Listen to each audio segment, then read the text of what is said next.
Ring road mega scandal के इंकशाफात और anti corruption Punjab की तहकीकात।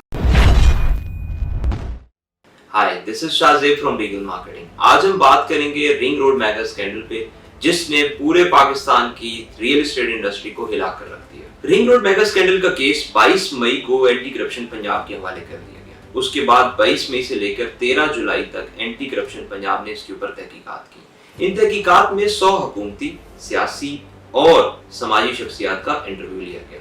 इसके अलावा साथ ही साथ ये 6 लोगों की जो JIT बनाई गई थी, इस JIT ने 21,000 सफ़ात का मुताला किया।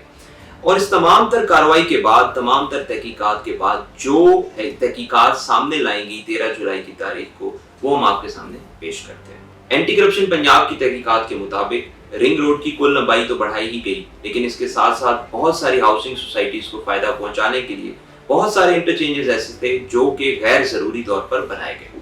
उन इंटरचेंजेस की अगर हम बात करें तो नकराली, चकबेली, अडियाला, चक्री और एयरपोर्ट इंटरचेंज गैर जरूरी तौर पर हाउसिंग सोसाइटीज को फायदा पहुंचाने के लिए बनाई गई। आप लोगों को एक हैरानकुन बात बताऊं कि एक इंटरचेंज जो कि एयरपोर्ट से 3.5 किलोमीटर के फासले पर जंगल में मंजूर है। अब जब RTC इसके बारे में एंटी करप्शन ने तहकीकात की तो पूछा गया कि इस इंटरचेंज को यहाँ पर मंजूर करने का मकसद क्या था, तो बताया गया कि ये फ्यूचर प्लानिंग का हिस्सा है और 20 साल बाद यहाँ पर आबादी होगी। जब हम बात करते हैं सोसाइटीज की तो सबसे पहले हम मक्का सिटी की बात करेंगे। मक्का सिटी का नाम रिंग रोड मेगा स्कैंडल में आने की वजह से जब एंटी करप्शन पंजाब ने तहकीकात की तो पता चला कि बलूचिस्तान के शहर लोरा लाई के एक शख्स ने 80 करोड़ रुपए की इन्वेस्टमेंट करके ये सोसाइटी बनाई। जब एंटी करप्शन पंजाब ने उस शख्स से उसकी सोर्स ऑफ इनकम के बारे में पूछा तो उसने बताया कि मैंने एक ज़मीन जो कि मेरी बलूचिस्तान में थी, मैंने उसको सेल आउट करके ये सोसाइटी स्टार्ट की। और जब एंटी करप्शन पंजाब ने उससे फर्दर इसके बारे में इंक्वायरी की तो उसके के पास कोई ऐसी सबूत नहीं थे जिनकी बेसिस पे वो ये प्रूव कर सकता कि ये 80 करोड़ रुपए उसने बलूचिस्तान में लोरा लाई में अपनी ज़मीन बेचकर लाए हैं। और ऑफ कोर्स इसमें बहुत सारे ऐसे अनासर शामिल हैं जिनका ताल्लुक बिलवास्ता या बिला वास्ता रिंग रोड मेगा स्कैंडल के साथ शामिल है। इसी वजह से इस सोसाइटी का नाम भी बीच में आ रहा है। इसके बाद हम बात करते हैं नोवा सिटी की। नोवा सिटी का नाम जब पहली दफा रिंग रोड मेगा स्कैंडल में आया तो जो पहली तहकीकाती इंक्वायरी थी उसके मुताबिक ये था कि 950 कनाल जमीन और 30 से 40 हज़ार फाइल इन्होंने बेची है। लेकिन जो अभी नई तहकीकाती रिपोर्ट आई है इसके मुताबिक 1050 कनाल जमीन मौजूद है और ये जमीन 5 लाख रुपए फी कनाल के हिसाब से खरीदी गई थी। लेकिन हैरानकुन बात यह कि यही जमीन 80 लाख से 1 करोड़ रुपए के दरमियान फी कनाल सेल आउट हो रही थी। अब इसके अलावा बात यह है कि इस वक्त जो सोसाइटी की इंतजामिया वो ये कहती है कि हमने सिर्फ 8,000 फाइलें मार्केट में बेची हैं, लेकिन तहकीकाती कमेटी और रिपोर्ट ये कहती है कि 30 से 40 हज़ार फाइल्स ऐसी हैं जो मार्केट में सेल आउट की गई, जबकि ज़मीन सिर्फ और सिर्फ 1050 कनाल मौजूद थी। अब इसके अलावा नोवा सिटी की जो NOC की बात थी, NOC पहले मंजूर हो गई थी एक, और वो भी सिर्फ और सिर्फ सिविल एविएशन की NOC।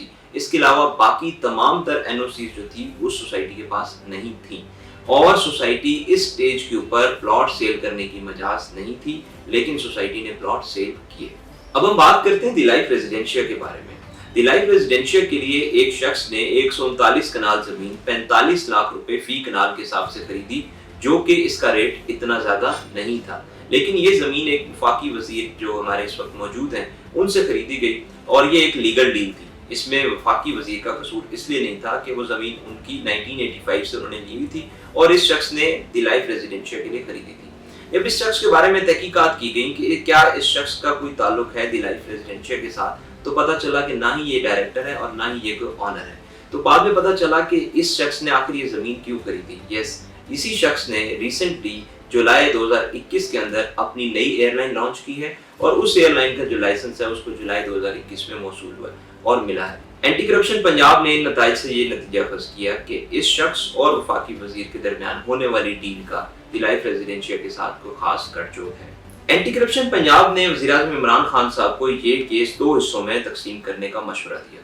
पहले हिस्से में यह है कि ये केस एंटी करप्शन पंजाब के पास रहेगा और उसके तहत सिर्फ और सिर्फ सरकारी मुलाजमीन की तहकीकात की जाएगी, जबकि दूसरे हिस्से में ये केस नैब के हवाले किया जाए, जिसमें तमाम प्रॉपर्टी मालकान, तमाम प्रॉपर्टी एजेंट्स, हाउसिंग सोसाइटीज के मालकान और सियासी शख्सियात के इंटरव्यूज किए जाएं, उनसे तहकीकात की जाएं और तमाम तर मामलात बरूए कार लाए जाएं। ऐसा क्यों?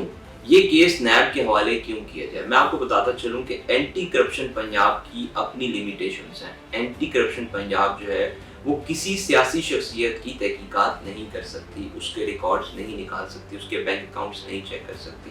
تو اس لیے یہ کیس نیب کے حوالے کیا جائے گا. نیب ان تمام تر تحقیقات کو سامنے لائے گی جو ابھی تک سامنے نہیں آ سکی.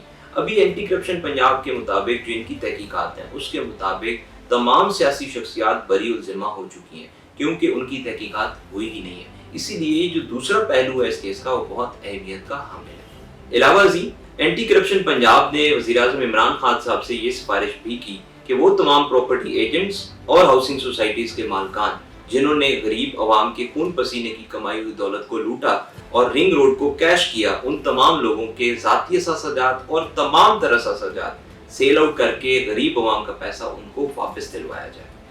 آج کی اس ویڈیو میں ہم نے آپ کے سامنے وہ تمام تر تفصیلات پیش کی جو کہ اینٹی کرپشن پنجاب نے 13 جولائی کو اپنی رپورٹ میں لوگوں کے سامنے لائی.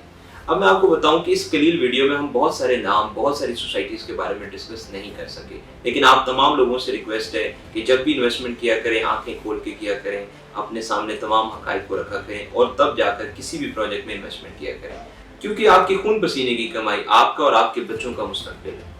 لیٹسٹ اپڈیٹس اور پروجیکٹس کی معلومات کے لیے ہمارے ساتھ جڑے رہیں. تب تک کے لیے اللہ حافظ.